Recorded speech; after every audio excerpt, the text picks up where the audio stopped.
that is being used as a replacement for animal therapy in nursing homes, which is really kind of awesome. So she builds planets on Earth, you guys.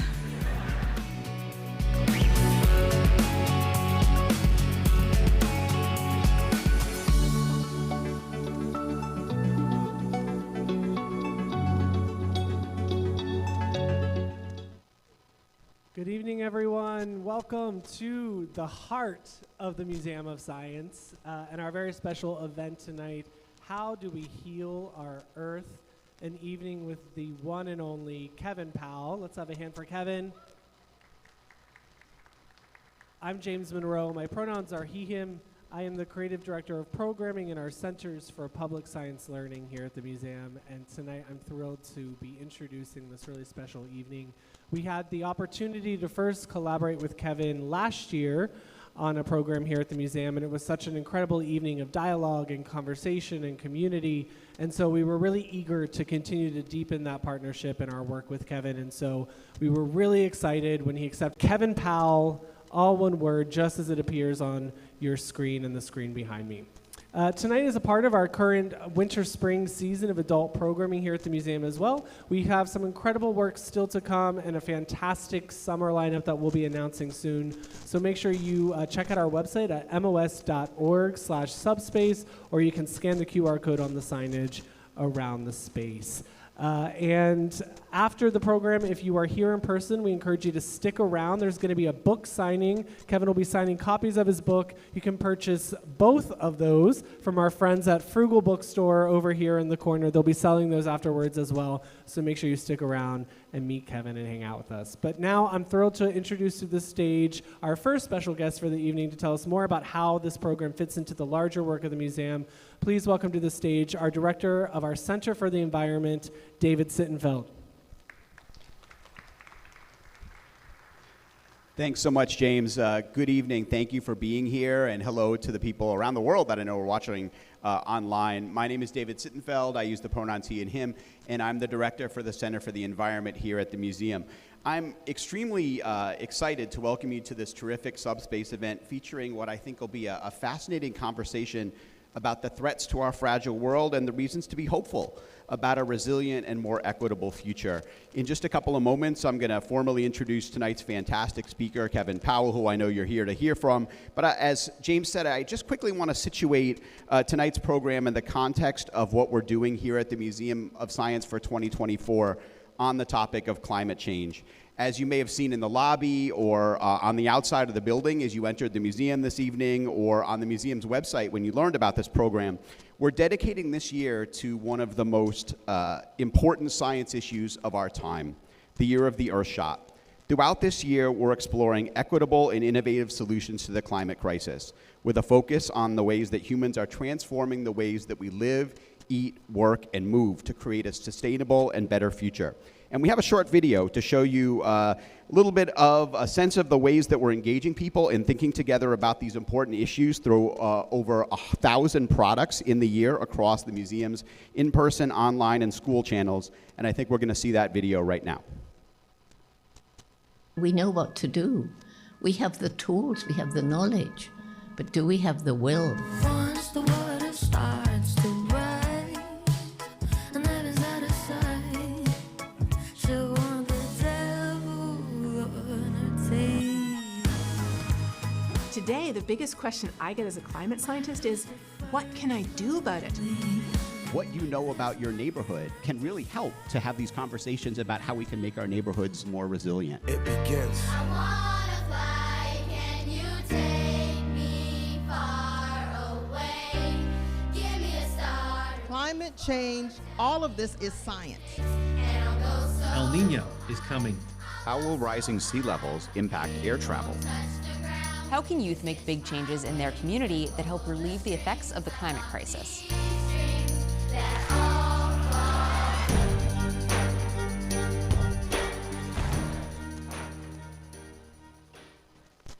So the solutions and transformations to address climate change are exciting and they're important, but too often they're framed as something for experts or world leaders to think about. And these changes are not just happening in labs or in factories, they're making their way into communities around the world, and the impacts of these choices impact each and every one of us, often disproportionately for the marginalized and frontline communities that bear the least responsibility for this problem and are most vulnerable for its future impacts.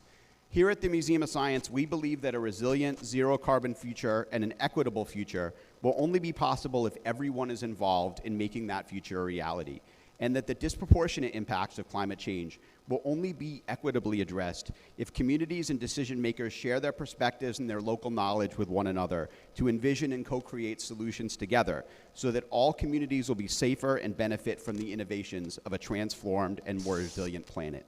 I think tonight's speaker is an amazing and fantastic inclusion into this year of the Earthshot.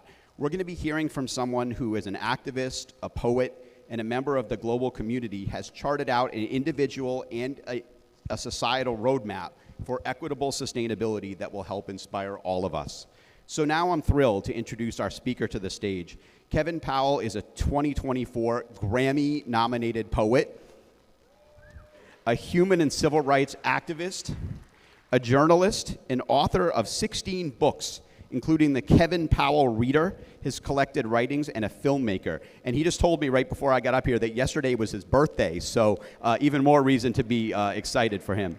He's a former two-time candidate for U.S. Congress in New York City, a hip-hop historian, and a Tupac Shakur biographer, a vegan, and a two-time New York City marathon runner. He's a lover of planet Earth and a lover of people, all people. Please welcome Kevin Powell.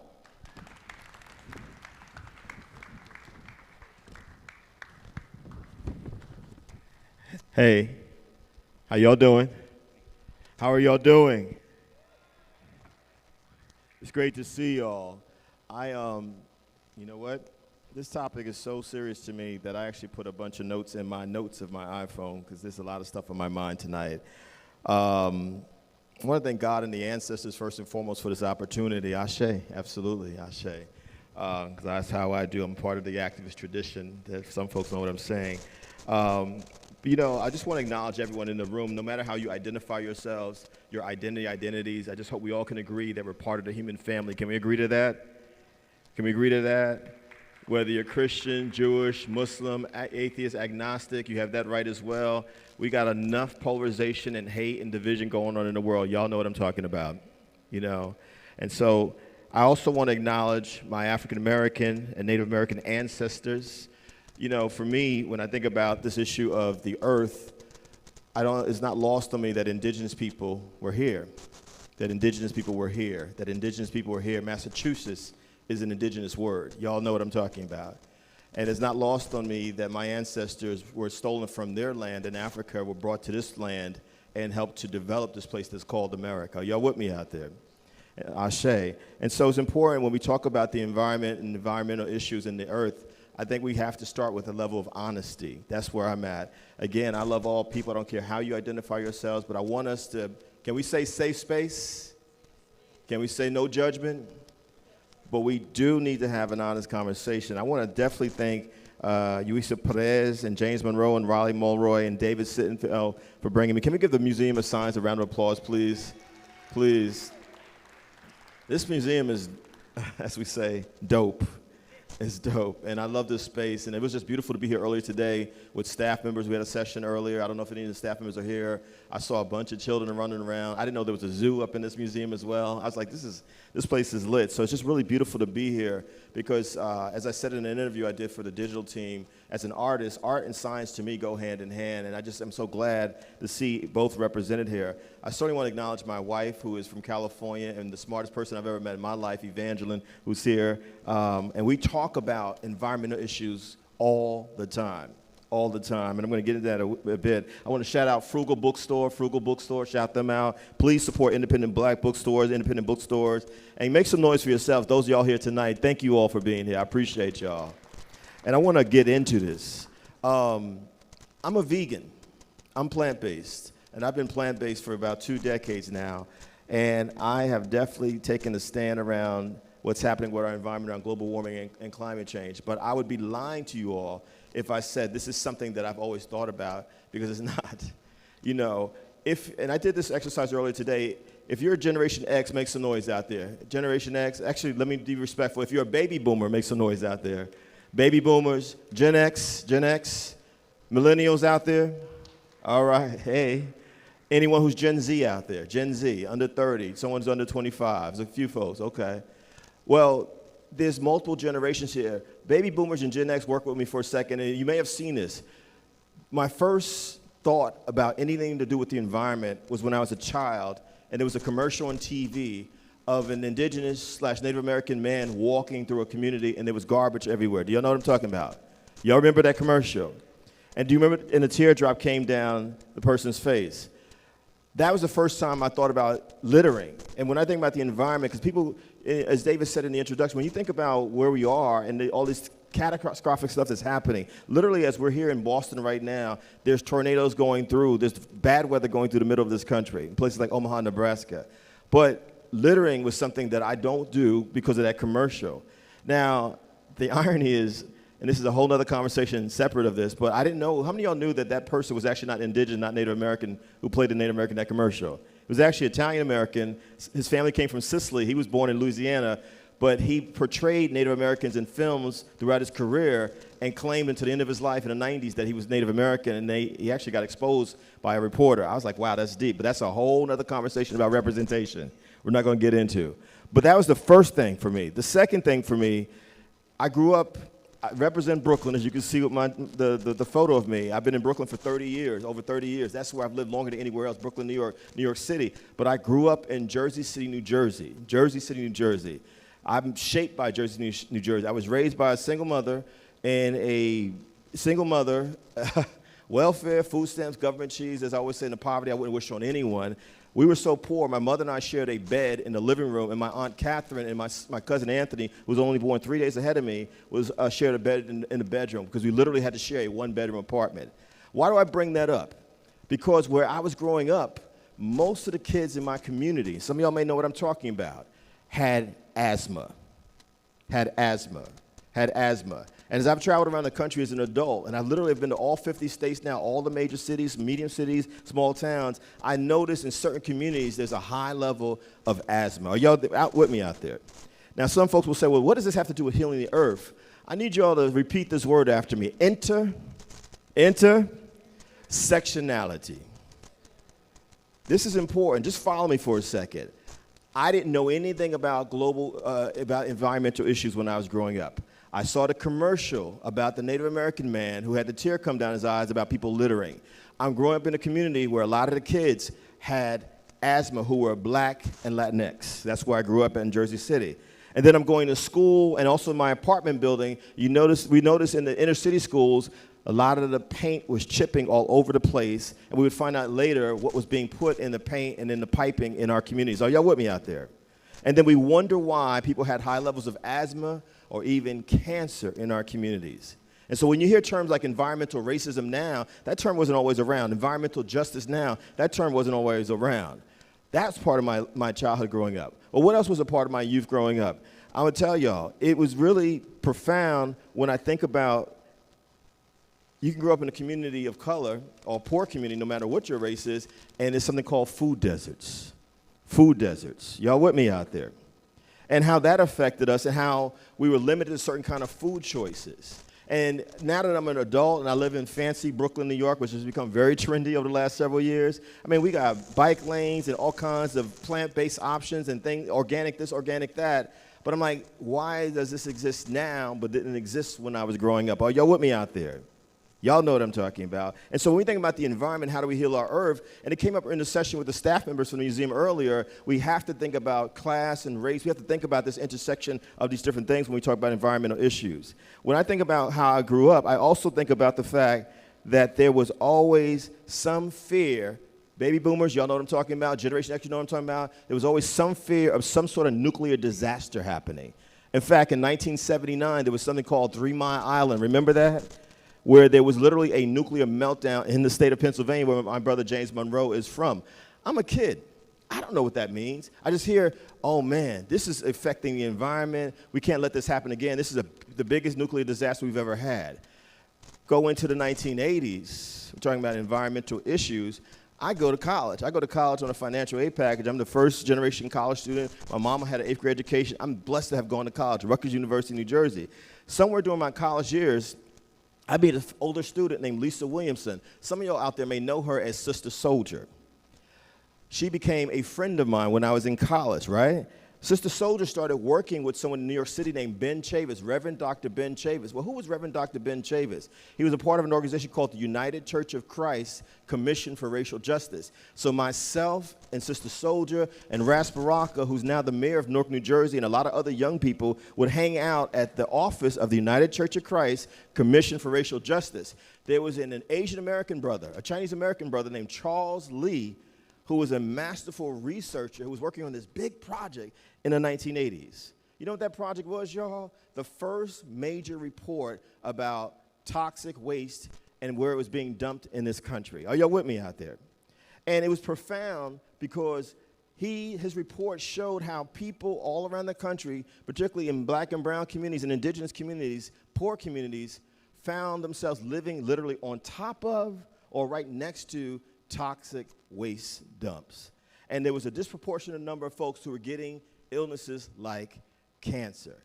This was mind-blowing back in the late 1980s. This term, environmental racism, was something no one had ever heard of. But it was important, and the report came about because Ben Chavis was from North Carolina, and a few years before that, him and some other folks who were activists in the community in North Carolina fought folks trying to put a toxic waste dump right in the heart of a black community. Are y'all with me out there?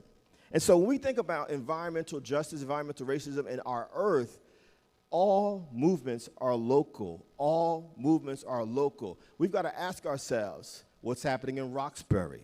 What's happening in Harlem?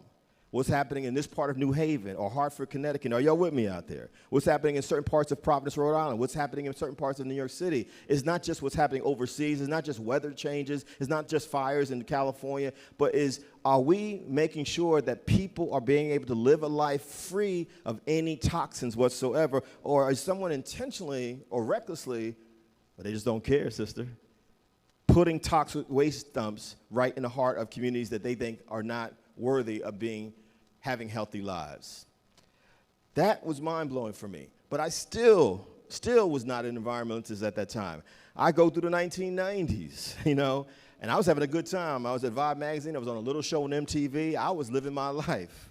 But what I remember, there were people around me in New York City who were saying things like, I'm vegan now, or I'm vegetarian, I'm plant-based. And the most I could say was, well, I stopped eating pork at some point, you know what I mean? And I would ask questions like, well, why are you vegetarian or vegan or plant? What is this stuff you're talking about? And they would start talking about how we treat animals, how we treat the earth, how important vegetables were, how we are putting certain kinds of toxins into the foods. And if you go to other countries like Panama or Costa Rica, where my wife and I were just at in December for her brother's wedding, you notice that the food tastes differently. Are y'all with me out there? I'm like, this is an environmental issue we're talking about. And so that perked my attention, and I talked about it earlier today. I had a girlfriend at the time who was from Northern California, and it blew my mind because I was ignorant. I remember I said to her one day, yo, let's go to White Castle. She said, I don't do White Castle. I thought she was a snob. She said, I've never eaten that kind of food in my life. I said, why not? And she started breaking down to me where the food came from.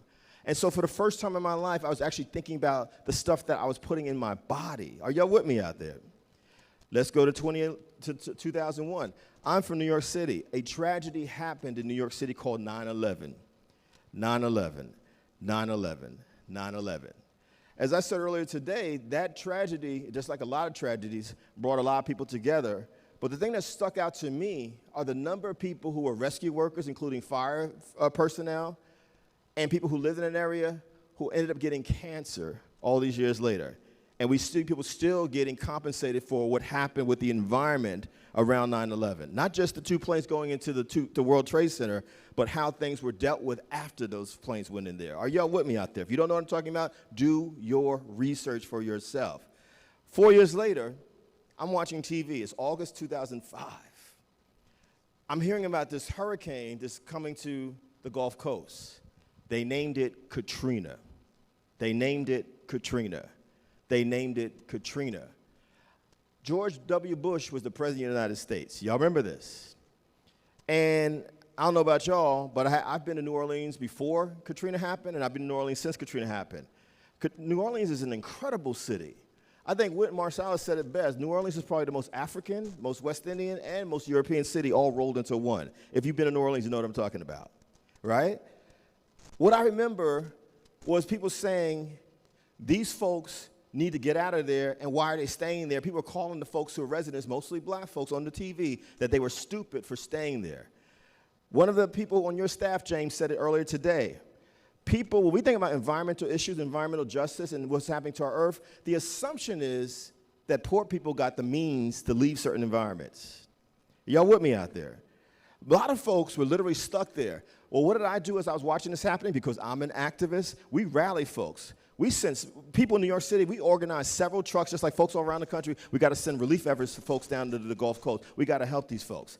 And then, being the kind of activist I am, me and two of my friends got on a plane, we flew into Baton Rouge, we got a rental-car, and we literally drove into New Orleans. I'm not making this up. It's in one of my books that's over there. We drove into New Orleans as the last folks were being evacuated. And the level of devastation that I saw, human devastation, literally people's body parts, clothes, shoes, pieces of food left over. You know, I said to myself, wait a minute. Katrina happened, but we know the levees were breached. If you saw Spike Lee's documentary, you know what I'm talking about, or you should watch it. And I said, how could this happen in the wealthiest nation in the world? But remember, as some of y'all are complaining so much about Donald Trump, we act like George W. Bush was some sort of saint. Those folks were massively displaced. There are people from New Orleans who never went back to New Orleans because of that natural disaster, quote unquote, and how people were treated in the aftermath of it because of the color of their skin and their class background, their economic status. That had a profound effect on me. So when Brother David, who introduced me, said I ran for Congress twice, that's why I ran for office, because I saw the ineptitude of a lot of people who call themselves politicians. Something else happened when I was down there doing Gulf. Two other things happened when I was doing relief work around Hurricane Katrina. I ended up going back and forth for 1 year. We organized 700 young people to go down to the Gulf to do relief work in New Orleans, in Louisiana, in Alabama, and in Mississippi. It was depressing because I saw firsthand not just the effects of this disaster, but the imbalance of relief efforts. There's a white sister, I can't think of her name, but I was reading a brilliant article by her today in a publication called The 19, and she talked about how when we talk about climate change and global warming, James, Evangeline, everyone out there, we can't ignore the issue of gender, the issue of gender, the issue of gender. And she made a great point. A lot of times when you see disasters happening and they set up these shelters and relief efforts, they don't even think about the fact that folks might be mothers, caretakers. Folks might need to breastfeed. Folks might need to be able to take care of a whole bunch of people in a family like they were doing. They're just kind of thrust into these spaces. And so when I think about how do we heal the earth, I believe when we get to the end of this program, the solutions have got to be holistic. It can't just be, oh, let me just not drink out of a plastic bottle. It can't just be, oh, let me not use a plastic straw anymore. It can't just be, let me just take some stuff to a thrift shop anymore. I'm talking about the whole experience of how we treat human beings in this country and on this planet, and why do we keep having one disaster after another and keep repeating things over and over again, be it Puerto Rico or Haiti or Japan or New Orleans. Are y'all with me out there? As the environment continues to spin out of control, which is leading to all these disasters happening in the first place because of what Brother David talked about from the Center for Environment, why are there so many tornadoes, hurricanes happening over and over again? The other thing that happened when I was doing relief work in the Gulf Coast, someone said to me, Kevin, you know this could happen in New York City.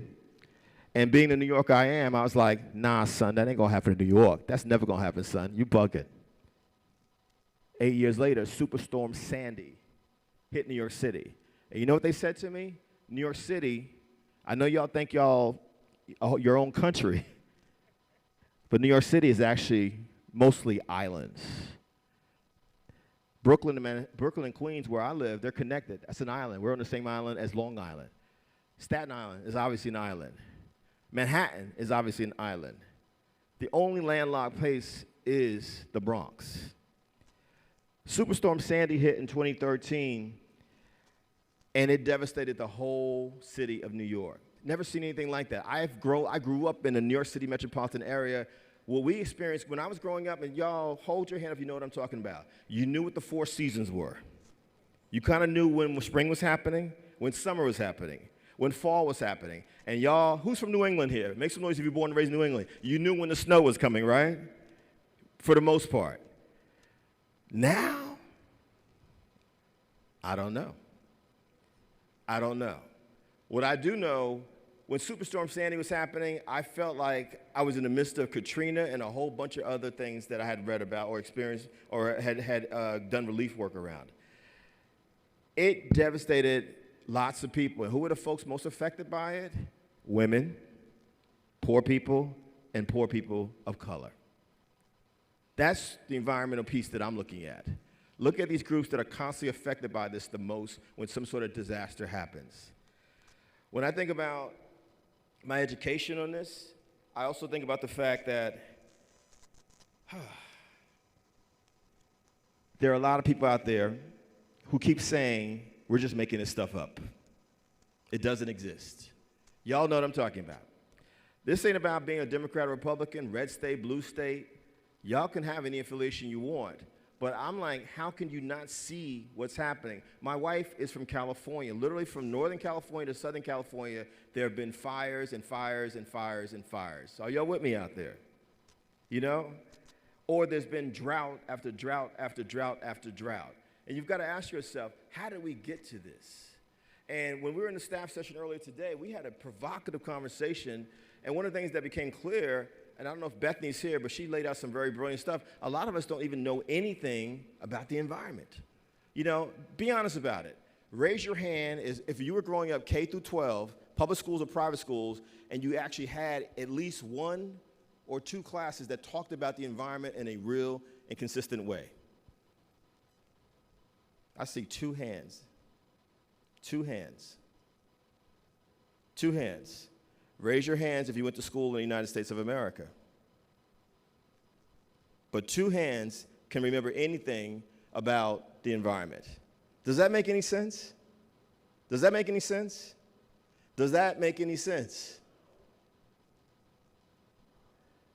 Someone said, nah, son.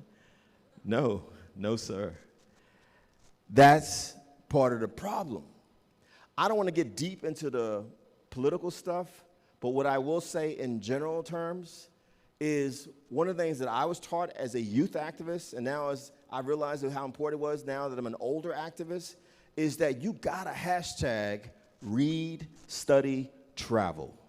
You gotta hashtag read, study, travel. You gotta hashtag read, study, travel. Reading. And it was brought up earlier today. iPhones, Androids, social media, wonderful invention if it's used productively. If you're sitting on there talking about Drake and Kendrick Lamar and J. Cole all day, every day, y'all with me out there? If you're debating all day, every day, Taylor Swift or Beyonce, yo. You know what I'm saying? If all you can talk about is sports all day, every day, and I'm saying this as a massive sports fan, yo. And if you're putting your opinions out there that are not based on any research whatsoever, am I right, my sister? Yo. What I've realized, and it hit me today, James, because your group was so brilliant, the staff was so brilliant, most people think global warming and climate change are the exactly same thing. And the thing is, y'all, and I'm not disrespecting y'all because I know everyone in this room is brilliant, but Google is an amazing invention. Google is an amazing invention. Baby boomers and Generation X, make some noise again if y'all out there.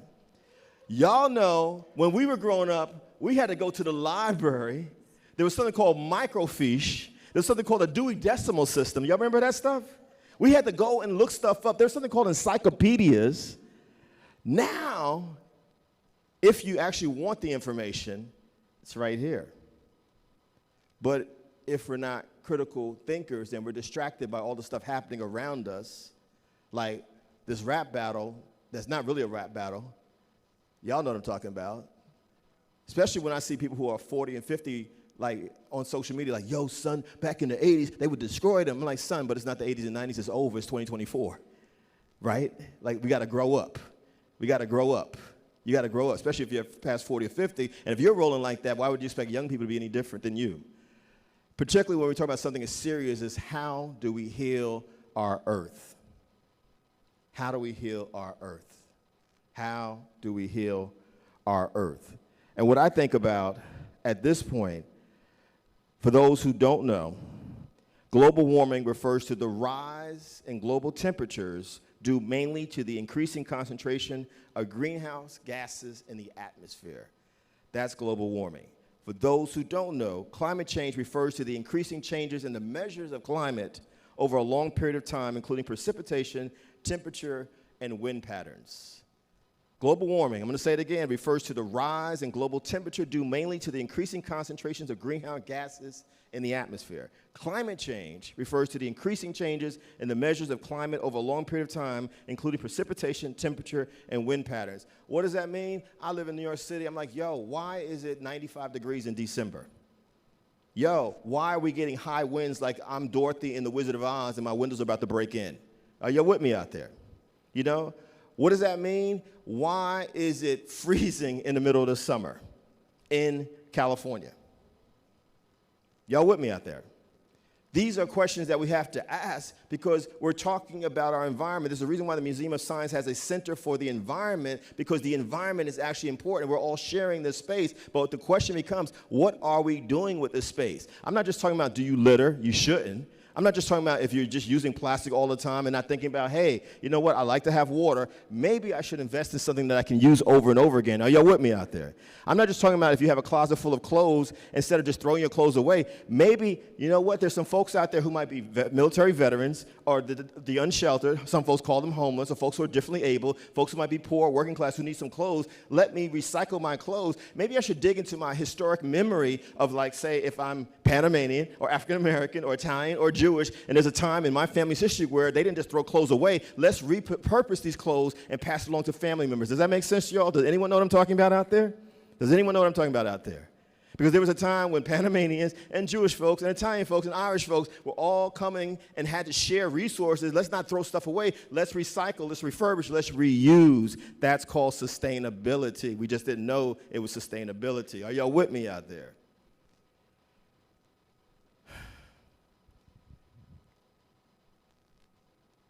I want to say this.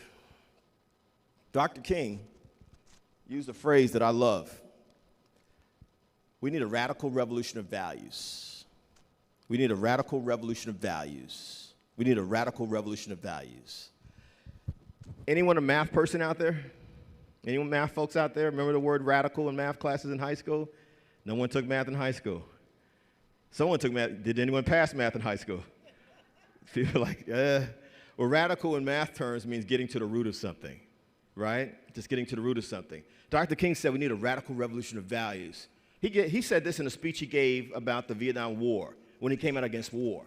What's up with this? I can't get down with this. We need a radical revolution of values. He also said in that speech, we are moving from being a person-oriented society where we care about each other, human beings, empathy, compassion, kindness, love. Imagine that, love other human beings. And we're moving towards being a thing, an Android, an iPhone, thing-oriented society. We care more about things, our iPhones, our Androids. When my wife and I got on the elevator yesterday or this morning, was it this morning? This morning, there was one person on the elevator who was on his cell phone so occupied with his texting on the elevator. We said good morning. I said good morning like 3 or 4 times. Not as important as that text message. How many of y'all know what I'm talking about? Yes, this is about healing the earth, but it's actually all connected. What is your value system? What is your value system around yourself? And what is your value system around other human beings, around the animal kingdom?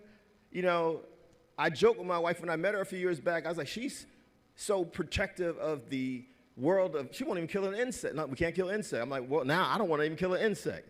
You know what I'm saying? Because I'm like, wait a minute. What has happened to us where not only is our earth slowly deteriorating, carbon emissions everywhere.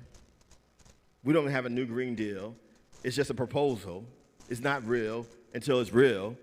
And we're fighting each other over if global warming is even something real or not. Meanwhile, all the stuff I just described is actually happening all around us.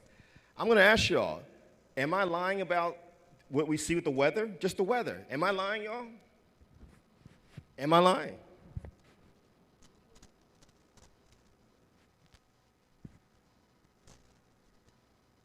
It's bananas. As simple as I can put it, it's absolutely bananas. Dr. King said, a radical revolution of values. What does that mean? One, I think that we've got to take seriously, and I'm so glad you talk about the work that you're doing, and I hope you can, when we open it up, you talk about it, please. We've got to take seriously our education around environmental issues. We've got to take seriously our education around environmental issues. I'm going to say this to folks who identify as men out there. Fellas, make some noise if you're a dude out there. Whether you're a straight dude, queer dude, trans dude, folks who identify as males. Anyone out there? Okay. This is especially for the straight dudes for a second. Fellas who consider y'all, we got to stop being so prolifically educated about just sports and hip-hop and women, and we can't talk about anything else. I'm keeping it real with y'all. Because I'm talking about the environment. The environment. The environment. If Marvin Gaye in 1971 can make a song called Mercy, Mercy Me 53 years ago about the environment, why aren't we having this conversation in 2024 on a regular basis? Are y'all with me out there? It says to me that we've got to take seriously our education around this issue of how do we heal the earth.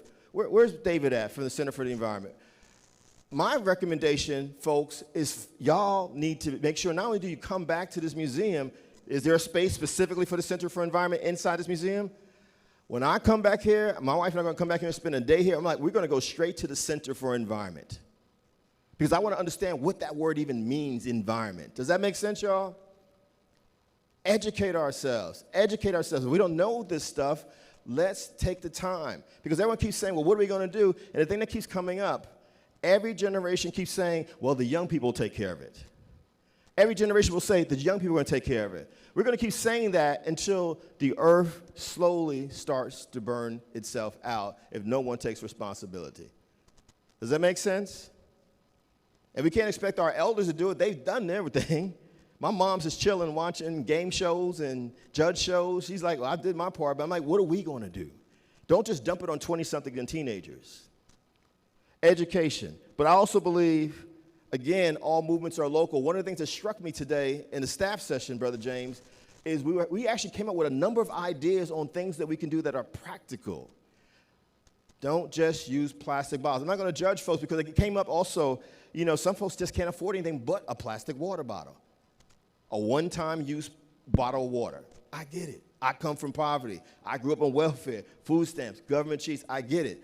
But I also believe if a community really comes together around environmental issues, we could make some fundamental differences here, some changes here. One of the poorest communities in New York City is called East New York, Brownsville, in Brooklyn. I know the leadership, the local leadership there, they've made a commitment to making sure that their community of black and brown folks, working class folks, poor folks, at least have access to information that oftentimes is denied us. You can't tell me it's not possible to move the needle if we try. What are we going to do? Some of the solutions that came up, hey, if you all know that there are folks that are unhoused in every community out here in the country, and you got clothes sitting in your closet that you're absolutely not going to wear, what are you going to do with your clothes? You know what I mean? If you know there are folks out there who are struggling, what are you going to do with your clothes? Other than just letting it sit in your closet or just throwing it away. Or no disrespect to certain kinds of thrift shops. Y'all know the names of some of them. I don't know if that stuff's going to get anywhere. This is why my wife and I, you know what? She made a great point. You know what? She found something where we can make sure our clothes go to some folks who may have served in the military who need some clothes. I'm good with that. At least we know it's directly going to folks. But when we talk about what are we going to do, simple action steps. I don't have it here, but if you go to the Museum of Science website, y'all, there's actually something about all 50 states and local action that you can take in all 50 states around environmental justice issues. Are y'all even aware that exists on the Museum of Science website? Are y'all aware of that? But now you are. Can you all take out your phones for a second? Because I know everyone has a phone. Because we came here to work. We're not just going to talk. Please, I'm saying please, por favor, s'il vous plaît. Go to the Museum of Science website. Take action steps. I'm going to pull up the exact terminology for y'all in a second. And I'm so glad that this exists, James, because this is important. And this is one reason why I respect this museum, because they're not just talking the talk, but here's the things that you can do. We're going to create a space where you can actually do something. You don't even have to leave your cell phone nor your laptop. You can just go there. Give me 1 second, y'all. Or did anyone find it yet? If you found it, just shout it out, what I'm talking about. Did anyone find it?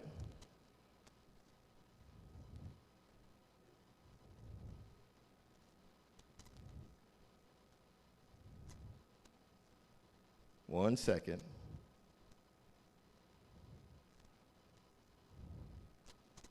It's called Take Action Page. Museum, if you type in Take Action, Museum of Science website. It's a simple thing you can do. Simple thing you can do. You got it? We got it? That's different. That's different. Did anyone find it? Okay. How hard is that? How hard is that? How hard is that? And I'm saying this with all due love and respect, but I just want to see us not lose an opportunity to heal this earth. I also feel that's a practical thing, and we'll get into other things we can do, but I also feel that we've got to tell the truth about some stuff. I'm just going to be honest with y'all. I'm a pop culture kid. I'm a hip-hop head for life. But some of the most destructive things I've ever seen about the environment have come out of popular culture. There was a movie that came out last year that won 7 Academy Awards and made almost $1 billion. What movie am I talking about? And I'm not talking about Barbie. What is it? Oppenheimer. I want you to listen to this for a second. On July 16, 1945, J. Robert Oppenheimer and the Manhattan Project scientists detonated an atomic bomb for the first time ever at the Trinity test site in New Mexico. The explosion took place more than 200 miles away from the laboratory where the bomb was actually built. They tested the bomb in a community that was mostly Latinx and indigenous Native American people. After that, generations of people had all kinds of illnesses and diseases. Are y'all with me out there? Was that in the film? No. Did we see anything about what happened to the Japanese folks that got bombs dropped on them at the end of World War II? No. Are y'all with me out there? Now think about what I said earlier in this program. There was an Asian American brother named Charles Lee who worked for the United Church of Christ Commission for Racial Justice, who created this report around toxic race and racism in America, and he talked about how it was toxic waste was disproportionately in communities of color in America. And then you look at this, wait a minute, that was 1987, but then an atomic bomb was tested in a community that was Latinx and indigenous, and they're affected by it, and then we dropped the atomic bomb only on Japanese people in Japan twice. Do y'all feel where I'm going with this? And so when we talk about healing our earth, one thing we cannot allow to happen is whatever privilege we have to blind us from the fact that even as we're fighting for environmental justice for all people, racism, sexism, classism, ableism, homophobia, transphobia, etc., also rear their ugly head and mean that some people are less likely to be protected against environmental injustice than other people. Are y'all with me out there? This whole thing with Oppenheimer is deep because that movie won 7 Oscars, and people were like, this is one of the greatest movies ever. My wife and I sat through it, and we were like, nope, Barbie's doper. Barbie's got problems, but at least Barbie's not dropping bombs on people and making a movie about it and hiding the environmental effects of what those bombs did to people. When we talk about where we are and what we need to do to heal the earth, I also want to say to you all, please watch a documentary on Netflix called Descendant. Descendant. Anyone heard of it? Descendant. It's deep. The movie is technically about what is considered the last, quote-unquote, slave ship to bring enslaved people to America, Mobile, Alabama. But the movie's also, am I right, my friend, up front? The movie's also about how a company in that community helped to contaminate people who lived there, who happen to be the descendants of the folks who were brought there on that slave ship, and many of them now have cancer. Why am I bringing this stuff up? Because I believe in truth, and I believe in justice, and I believe in this earth for all people. Not for some people, not for privileged people only, but for all people. And I think it's messed up that you have people, because of the color of their skin or their gender identity or their class background or their being differently able, that they're penalized in different ways. Flint, Michigan, Flint, Michigan, Flint, Michigan, because of who they are and where they live. Does that make any sense to you all? And what I'm getting at, if you all can't see all of that, then we become no different than the people who are pitting people against each other in this country every single day. Every single day. I don't like you because of the color of your skin. I don't like you because of the color of your skin. I don't like you because of your gender identity. I don't like you because of your gender identity, your class background, your ability, your disability, and on and on and on. And all I'm saying to you all, with great love and respect, forget the notes for a second. The thing that struck me earlier with the Gen Z folks, the youngest people in the room earlier today, what are we going to do? Because 50 years from now, 100 years from now, people are going to look back and say, hey, people in America, people on this planet, you saw all this stuff happening with global warming and climate change. You saw all these folks, you saw all these mass shootings. You saw all this ugly stuff happening. Did you do anything? Did you do anything? Did you do anything? And I know simple solutions are, my wife and I recycle, you know? We read the contents of the stuff that we put on our body, we put in our body. We think about what we're eating, we think about what we're drinking, we think about where the water's coming from. We question everything because we think we have to, particularly because I'm like, wait a minute, I got friends who are only in their 40s and 50s all over the place just dying of cancer, of all backgrounds. My doctor said to me, and he went to Cornell, brilliant doctor who also became a holistic doctor because he realized, wait a minute, there's something even wrong with the environment of how we practice health here. The cancer rates in our country has exploded since 1950. And I believe it's directly proportionate to this speeding up of this society. All these technological advances ain't necessarily good for us. And no one's even questioning what has happened to our food, our water, anything. And so I want to leave y'all with that. It's not to be doom and gloom because I have eternal faith, eternal hope in everything that can be done to change this around. But we've got to make a commitment, y'all, to do better. Al Gore made a film way back in 2006 called The Inconvenient Truth. That's 18 years ago. People called him crazy. He just was trying to do something because he didn't get the presidency, which we know George W. Bush actually stole along with the Supreme Court. Fact is fact. But if you actually go back and watch An Inconvenient Truth from 2006 that Vice President Al Gore made, he's saying exactly what I'm saying in 2024. And what I'm saying to you all, we've got to make an effort through love, kindness, compassion, solidarity, intersectionality, like which way are we going to go forward here? Yeah, the presidential election is very important, and actually the presidential election could even affect which way we go. Because there's folks who are denying that any of this stuff even exists. Kevin Powell, you're making all this stuff up. This is a lie. Am I right, my sister? It's all a lie. You're making it all up. You're making it all up. These people didn't get asthma because of where they lived. These people didn't get cancer because of where they lived. Okay. But I'm saying to you all, Dr. King, a radical revolution of values, which means we've got to be rooted in truth, and we need people who are able to articulate what's going on. I don't want to diss anyone by name, but I'm just going to say this. People always ask me, Kev, man, you've been out there for a long time. You got 16 books. You're doing all these speeches, da-da-da. How come you're not on CNN, MSNBC, Fox News, NPR, et cetera?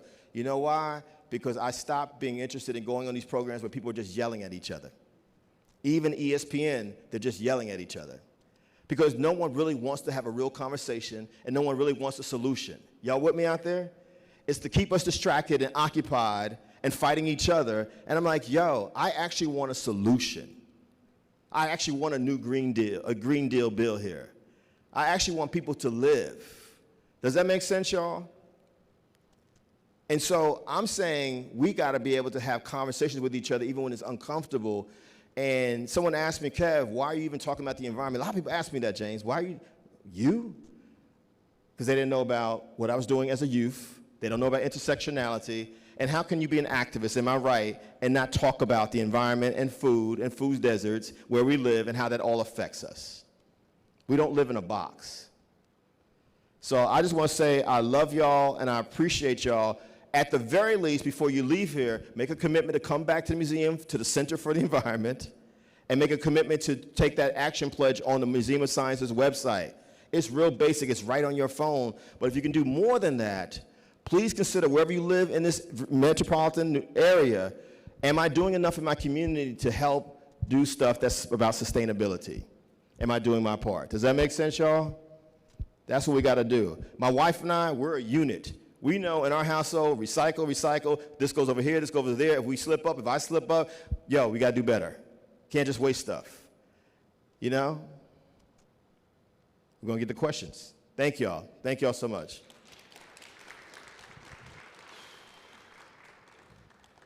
How do we do this, James? Oh, it's over here.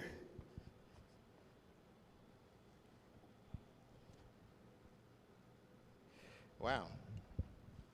Someone said, thank you for your words tonight. I wonder if you have anything to say about the role of grief in relation to what you've spoken about tonight. Sending love.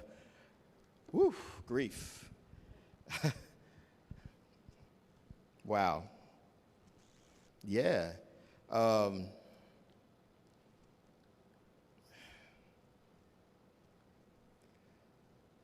Last fall, I lost my cousin, first cousin. She was 51. I lost one of my best friends. He was only 54. I've been grieving ever since. And I think often about the environmental factors that led to both of their deaths. 51 is not old, y'all. 54 is not old. And any of y'all who are hip-hop heads like me know we've lost a lot of hip-hop heads only in their 40s and 50s in the last couple of years. It's crazy. Last week, Mr. C, a bunch of folks, right? Rest in peace. And so sometimes I feel like it's perpetual grief. And I think this is why this whole issue of how do we heal our earth is so imperative to me, because it's about our planet. Do y'all remember when we were quarantined and there were viral videos that were going around when we were quarantined of animals coming out and just roaming around America? Remember that? Yo, those animals were chilling because they were like, there's no humans around to do damage to us. Why can't we be like that on a regular basis? Remember when the Boston Marathon bombing happened and how people came together and were saying Boston strong, or 9/11, or Katrina, or other tragedies? We come together when there's a crisis, a tragedy. Why can't we do that on a regular basis? You know what I mean? So when I think about grief, grief to me is what someone said. It's profound love. So I don't feel sad because of grief. I feel grief because of what we're doing to our earth and what we're doing to each other. Does that make sense, y'all? As a black person, as an African person, as a human being, I think about, and my wife and I talk about this all the time, what's wrong with kindness? What's wrong with love? What's wrong with compassion? What's wrong with empathy? What's wrong with caring with people? Why is dropping bombs the solution for everything? ...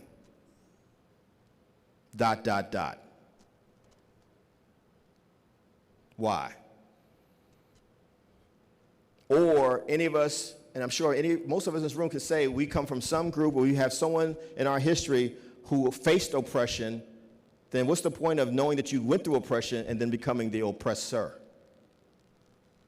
including of the earth? Y'all with me out there? So my grief is about, where is the love, James? Where's the love? Like, where's the love? Where's the love? Where's the kindness? Where's the kindness? Where's the basic humanity for each other? That's what I think about more than ever. I get angry a lot. My wife will tell you, like, we were at the airport this morning, folks just cutting the lines. It's New York. I understand. I'm a New Yorker. You know how we, but no, it's not the whole city. But I just like, what's wrong with kindness, y'all? What's wrong with that? Like, how many of y'all out there know each other? Few of y'all? Okay. Before we do anything else, and I want to take some more questions from this iPad, if you're able to, even if you're not able to, just can you go to someone and just say hello to them that you don't know? In the tradition of the black church, can y'all do that? Can y'all do that? Go say hello to someone you don't know. I'm going to get these questions. As we talk about how do we heal the earth, how about talking with each other?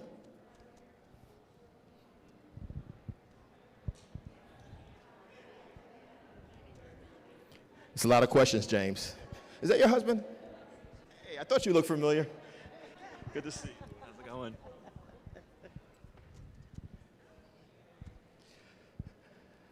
Imagine that, right? Someone asked, You know what's interesting, James? These questions, most of them are anonymous. Someone asked, can you talk about the biggest signs of hope that you see for our future? This room, this room, this room, this room, and younger people, younger people, younger people, younger people, younger people, every generation.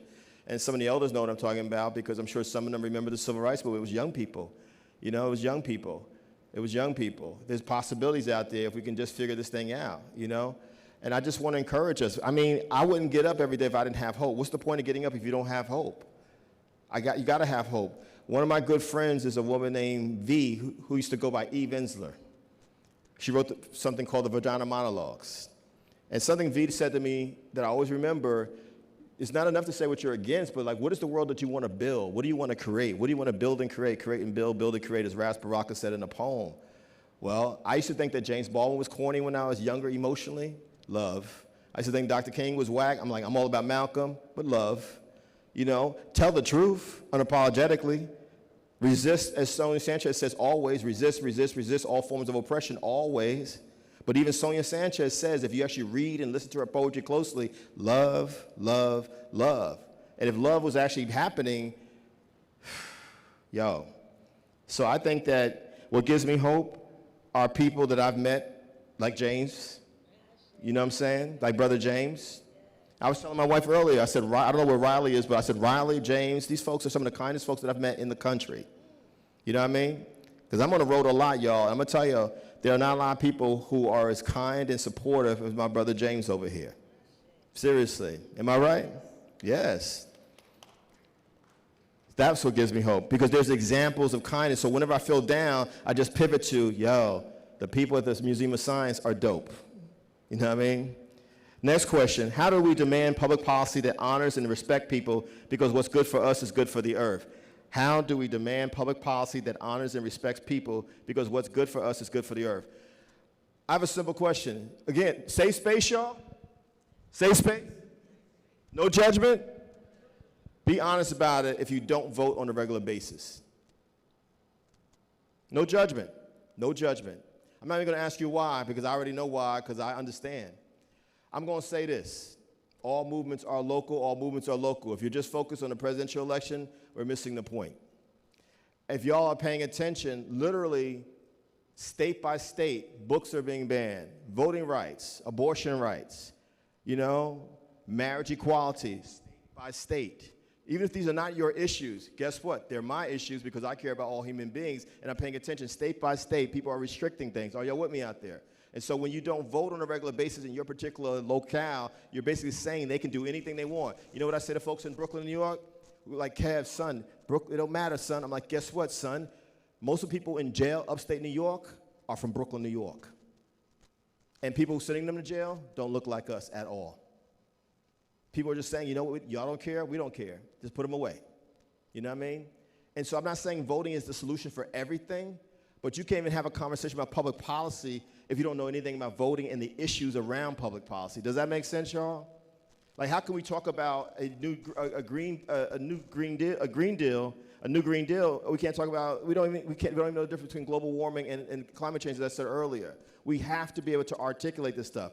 I'm going to say this, y'all, since we're in the great state of Massachusetts. My hero is Malcolm X. My hero is Malcolm X. My hero is Malcolm X. One of the reasons why he's my hero, because he spent 7 years in jail with his 8th grade education. The same 8th grade that my mother went to, Malcolm X went to, but when he was in jail for 7 years, he read, and when he got out of prison, he became one of the most dynamic voices that we've ever heard in our history of this world, not just this country, and his voice was so powerful, it still resonates 60 years after he was killed. Does that make sense? You hear what I'm saying, y'all? Because Malcolm could talk about anything. You don't believe me? Go to YouTube and watch Malcolm debating all kinds of people because he took seriously knowing the issues. Studying, exactly. And so how are we going to talk about public policy, what we need to do to, that's good for the earth, if we don't have folks that can articulate stuff? Again, I'm not going to say any names, but if we are relying on certain types of people in hip-hop, sports, morning radio shows to educate us about what's going on, and you're not doing anything else but listening to what they're saying, you're not even checking what they're saying, we are in trouble. We are in trouble. I don't care if you're 50 or 15. If that's the source of information, and if you don't like to read, that's all right. There's something called audiobooks. There's something called podcasts. If you don't know what to do, what to listen to, what to listen to, or what to read, ask people. Where do I start? But I think, to your point, how do we demand public policy? We have to be a much more educated population. You know, when I ran for Congress, that was mentioned in my bio, 20 to 30% of the people who were eligible voters actually voted on a regular basis. That sums it up right there. 20 to 30%. That sums it up right there. Is it any different in Massachusetts, y'all? Probably not. That's part of the problem. I'm not saying voting is the solution for everything. Absolutely not. We have to be organized in our communities. I'm an organizer. We have to be organized, you know? But if you're going to be an organizer, you have to know what you're talking about. Am I right? You have to know what you're talking about. Next question is, do you have any advice for small acts of environmental activism that can be attainable for someone from low-income background and doesn't have time to be out there to show their voice? All of these reusable, environmentally friendly products and organic food just cost so much. I was about to put damn in there, but they didn't say damn. It's true. Let me tell y'all, I'm glad that I'm a vegan, plant-based. It's expensive as heck. It's mad expensive. But I do think some of the things we need to draw upon, and my sister from Panama knows what I'm talking about. I wish we can't pass the mic at all. Can we pass the mic at all? Okay. I want you to talk about some organic, homegrown things that we can do that are natural, that we have done in our communities, that actually can help our communities, but also help our environment, that you've seen. It could be homegrown remedies, medicines, and stuff like that. In Venezuela, they use the aloe plants to make their dishwashing liquid. They make their perfumes. In Cuba, you know, folks have had to use the environment to survive, specifically in Black communities in Latin America and the Caribbean. As I was sharing with you earlier, we just did a study of the impact of climate change on Black women, specifically on women of African descent, because we tend to be the head of household. So we're impacted on a higher level of the changes that are happening. And then in countries where we're so isolated, like in Ecuador, the women in Esmeralda, to get to mainland takes days. So they have to use the plants, the greens. They make their juices out of everything, their makeup. They dye their stuff. They make their pads out of, you know, the cottons and wrap them up. So I think we're a little behind in the US in using what we have to continue to do. But I think we don't function as we're one with nature.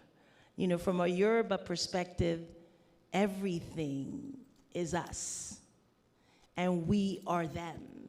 And I don't think we have gotten there yet. The intersectionality is not just about the issues, but the intersectionality of that plant is just as living as we are. And I don't think we're there yet. How do we get there? The conversations that we're having now, we need to get to a place of, you know, intersectionality has become a popular term, but we've lived it. As people of African descent specifically, we can't ignore what's happening in education and think of it as something isolated. You know, we have to think of everything is connected and how it impacts us. You know, I think Black people need to realize that climate change is about us, because we're actually the more impacted because of the poverty and the close proximity of our communities, how things are built, how things are shaped, how things are spread out, the air, the air to breathe. You know, one of the things you talked about, food. When I go home to Panama and I eat a piece of fish, because I'm a pescatarian, and then I come back here and buy that salmon at that supermarket, and they're pointing to 2 and 3 salmon choices, because this is green, and this was injected, and this wasn't. We need to start paying attention to all of that. I agree. Thank you. You know, and you make me think of something. I have a sister friend in Atlanta who she has been surviving brain cancer since the 2000s. And one of the things she did, which was very profound to me, was she started making a list of all the things, body products, food, etc., that she felt were toxic. These are conversations that we don't want to have. They're uncomfortable conversations. You notice that I said I was a vegan, but I never said y'all shouldn't eat meat, I shouldn't eat chicken. I said we should know what's happening with the food that we eat. And it's difficult because what I have realized, and I'm speaking from a space of privilege for a second, it is expensive to be plant-based. It's expensive to be vegan, you know? And I believe that's even intentional. It's even intentional that a lot of insurance companies will not honor holistic doctors, which is real. And so when we talk about what we need to do, we need to really become an informed citizenry. Like, what is going on here with our bodies, what our communities, our environments? Why is this okay? And guess what, y'all? As I've traveled this country, it's not just in poor communities, but I see it in wealthy communities because people just don't know. And it's almost like, it's nothing wrong with being ignorant. It just means we don't know something. But there is something wrong with being what I call enthusiastically ignorant, where we're just wallowing in it. Like, I don't care. I'm good. I'm like, no, you're actually not good, because even if you have all that wealth, what does it matter if you're just slowly deteriorating and you're hurting the earth and hurting yourself? Because you're right. It has to be everything. It is holistic. I just have to put one point, because my relationship with the museum has been around our issue of hair. And when I think about what you're talking about, the climate piece is also to Black women in here, that the things that we're putting in our hair. We are now at a high rate of folks who have been processing their hair and dyeing their hair, that all those products has now showing a high rate of cancer in our community. So as an advocate for natural hair, or however you wear your hair, but also pay attention to what you're putting on in your hair, because we are now seeing that is affecting specifically high level of women of color. And if you want to talk about policy, Senator Lydia Edwards has presented a bill for us to start doing research on what is in those products and what is causing the high level of cancer. I agree. Next question. Thank you so much. Thank you so much. This is a powerful question. What do you see as the role of spirituality or organized religion in the work of healing the earth? Whew. That's a loaded question. Because we could argue, and I will admit that I belong to a particular organized religion. I'm a Christian, but I'm a liberation theology, Dr. King kind of Christian. I want to make that clear.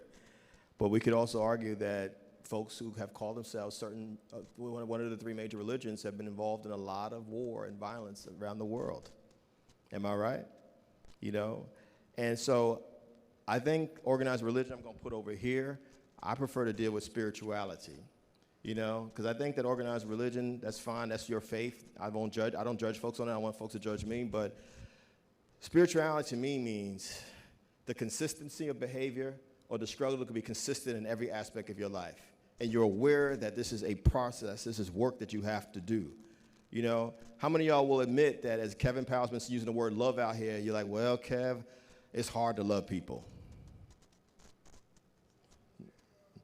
Am I right? But we have to try, right? We have to try. And so that's spirituality to me. Spirituality to me is like, you know, there's a lot that I could say here tonight. I mean, listen, y'all, I've been an activist for 40 years, so you better believe I've been through a lot of different kind of movements. I've seen a lot of crazy stuff happen. Trayvon Martin gets killed in Florida, I'm down in Florida. Michael Brown gets killed in Missouri, I'm there. You know what I mean? This stuff has affected me for 40 years of my life, since I was a teenager, since I was a youth. But over time, I'm like, Kev, you got to maintain your spiritual work, because this is spiritual warfare to do what everybody else is doing. If you're just going to follow the path of everyone else, you're just going to be like everybody else. I don't want to be like everyone else. I don't want to justify crazy behavior, because I've been crazed. I don't want to use crazy, but I've been destructive, I shall say. And I think if you're spiritual, then you understand it's not about destroying stuff. It's actually about building something. Does that make sense, y'all? And I think that people who are unspiritual have had a hand in destroying the earth, to answer the question. And I think what we need are people who are actually trying to be spiritual. Doesn't mean that you believe in God. You could be atheist, agnostic, but you just understand that my soul is connected to your soul, is connected to your soul, your soul, your soul, your soul, your spirit, my spirit. We're in this together. People, these constructs that we have been created to put us against each other, because that's unspiritual. You know what I mean? And so when we begin to understand it like that, I think that spirituality is very, very important, you know? I'm clear that I'm an African person. I'm an African. I'm an African. I'm an African. I'm an African. I'm an African. But I'm also a human being. You know what I mean? There are things that I do specifically for the black community because that's the community that needs what I have to offer, especially black males. I do a lot of work with black men and boys, right? But I also understand, yo, I'm part of the human family, so there's some things I got to do here. Like, I can't say, okay, I'm anti-oppression over here. I can't deal with racism. Then I end up being sexist or homophobic or transphobic. That's unspiritual. Y'all feel me? You know what I mean? Understanding it's all connected. And so I think the spiritual piece is very, very important, and I think it's very different than organized religion. I think anyone can be religious, but not everyone is trying to be spiritual. Big difference. How do you get those who have fallen for the conditioning to understand the urgency of healing the planet? Programs like this, programs like this, programs like this, conversations like this, conversations like this. This is very necessary. I can count on one hand, Brother James, how many times I've been invited to programs like this around the country. I'm going to say it again. I've been to all 50 states. People are not really trying to have these kind of conversations. Thank you, Museum of Science. Thank you, Center for the Environment. A lot of folks are not trying to have these kind of conversations. You know, people act like this is not even happening. This is not going on. This is very real what we're talking about. You know, and it is everything. I'm so glad you brought it up about hair and the products that we use. All of it affects us, you know? And so we got to continue with that. I don't know if there's any other questions. How do we do this, Brother James? I'm not sure if this pad has gone out. Y'all good out there? Y'all good? Okay. Should I? Anyone questions, thoughts, comments, pushback? Kevin, you're tripping. No. Yes, my wife. Who is way smarter than me, trust me. I actually wanted to add the question that came in, if you are lower income, what you could actually do to make an impact on the planet. And I think something we all can do, regardless of where we fall on the socioeconomic spectrum, is to think of how we consume things. So a lot of what ties into environmental damage is waste.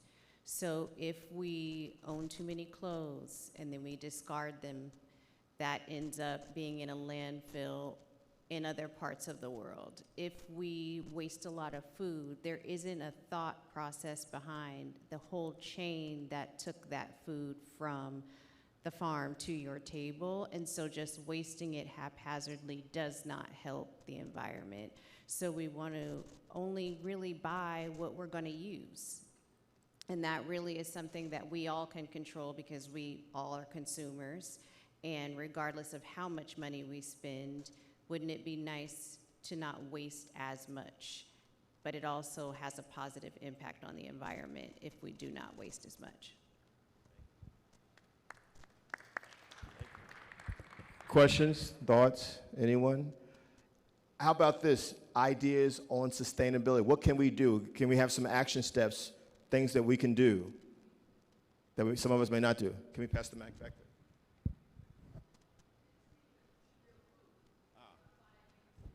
Thank you. Well, I agree with you, but what if you can't afford real food? What if you can't grow your own, community garden? You have a rooftop garden. Does anyone agree, disagree with that? Find a way? There's a way. If you really want to do it, you can make it happen. My wife's mother grows stuff right in the backyard. It's a small backyard, but they grow stuff because they're like, she's got to make it happen. Yeah. Anyone else? Something we can do. Who said that? Stop using bottled water. Anyone use bottled water out there? No judgment, safe space? Anyone hiding their bottled water right now? Why is that important to stop using bottled water?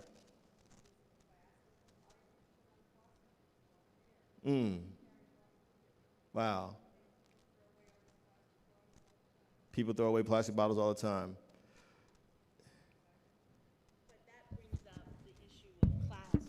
Because not certain communities don't have clean water.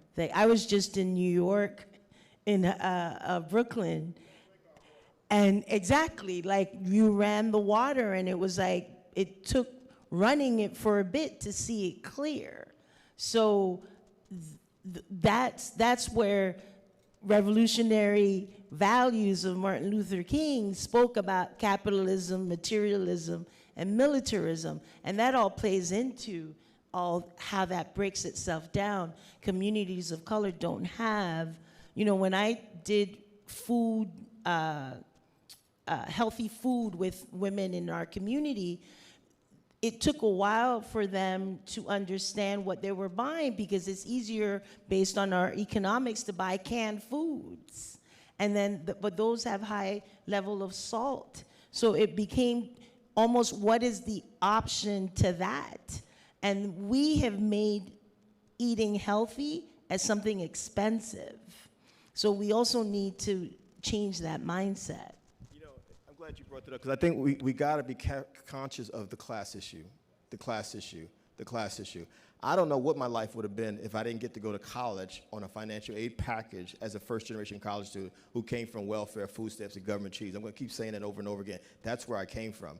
I was exposed to another world. I began to see there was other possibilities, but I realized my responsibility was not to condemn the people in Brooklyn or Roxbury or New Orleans or any of the poor communities. My responsibility was like, let me be a bridge to show what's possible. And so no matter what your background, your identities are, I think it's one thing to say, hey, they should do this, but it's another thing to actually help people do that. Does that make sense, y'all?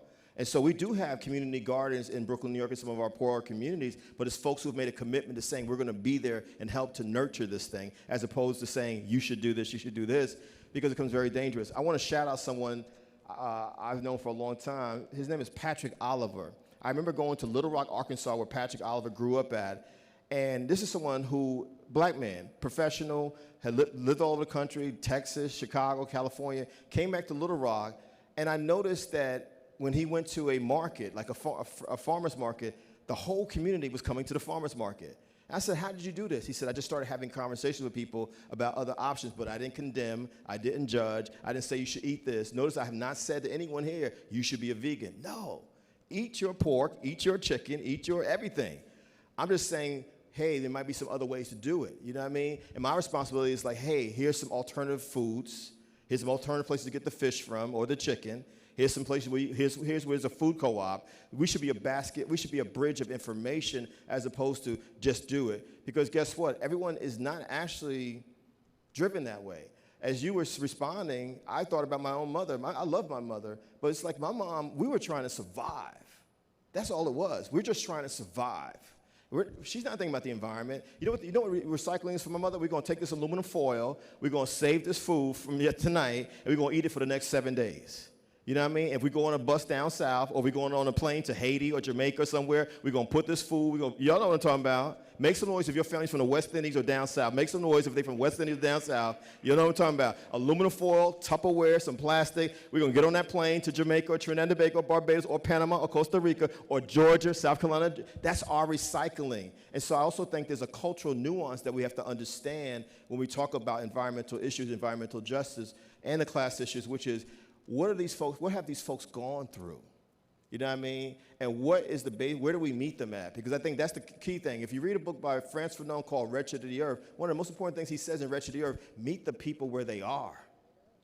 And then they come forward. But if you come in there condemning, and one of the great examples of that, and this has nothing to do with environmental justice, but I think it drives a point home. In New York City, there's a Dominican hair salon in Washington Heights, Dominican sisters.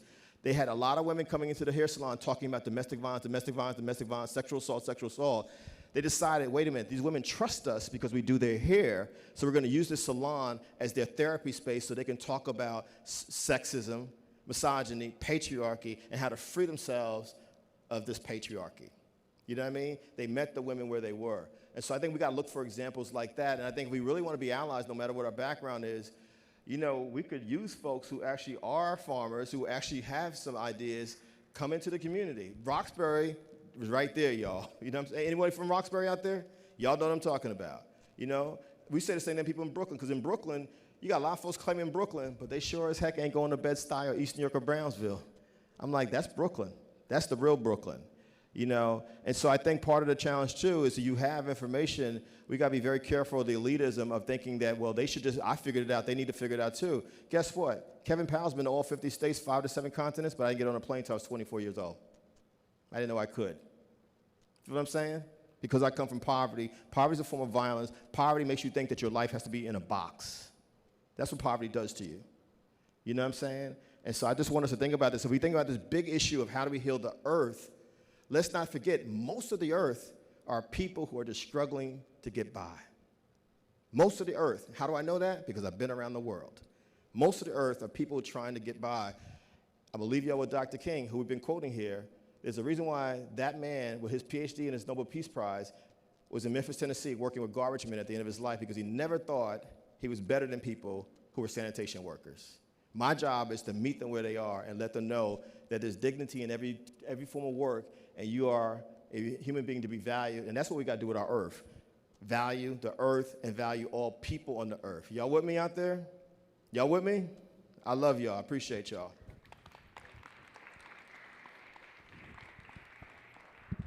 Thank you so much, Kevin, for being here. We really appreciate you sharing your knowledge with us. I just wanted to say 2 things that I was inspired by in Kevin's remarks. So the first thing I wanted to say is the power of people, right? That's really what this is about, is the power of people. And one of the things you talked about is reading, right? And you made me think about a book that was very influential to me in starting the Center for the Environment. It's a book called Street Science, and it's by a researcher named James Corburn.